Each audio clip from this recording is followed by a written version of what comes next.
Gaujienas skola ar visu ielēju. Jā, Gaujas krasts tur tālāk ir.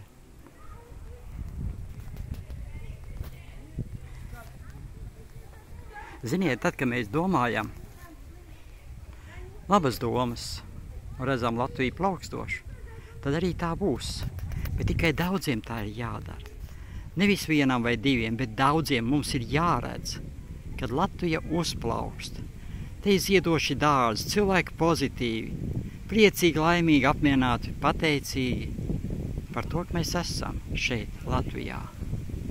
Bet cilvēkam ir dotas iespējas arī būt netik pozitīvam.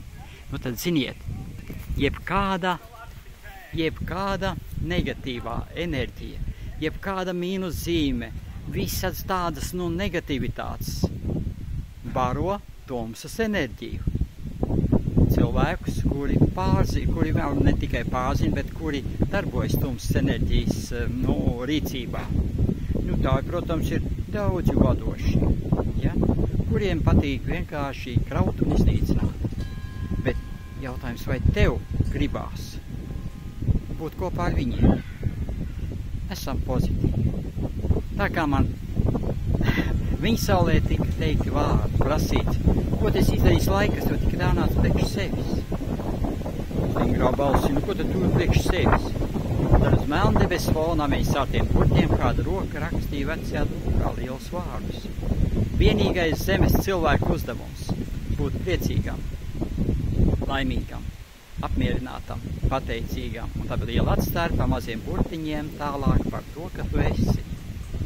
Katru vakaru ne, gandrīz katru vakaru es sev pajautāju, vai tu, Aldiņ, šodien esi bijis priecīgs, laimīgs, apmierināts un pateicīgs par to, ka tu esi. Un ja es neesmu, tad es uzprasu sev, un kas tev traucēja tādam būt? Kas tev ir jādara, lai tu tāds būtu? Ja? Tā kā viss ir mūsu rokās. Vai mēs uzlabojam savu dzīvi, vai ar lielām bēdām un sirdsdēstiem viņu nobojājam. Kas mums visvairāk vajadzīgs? Protams, vislabākās sajūtas, pozitivitāte un redzējums. Latvija kā ziedošs, skaists dāvs. Nekā.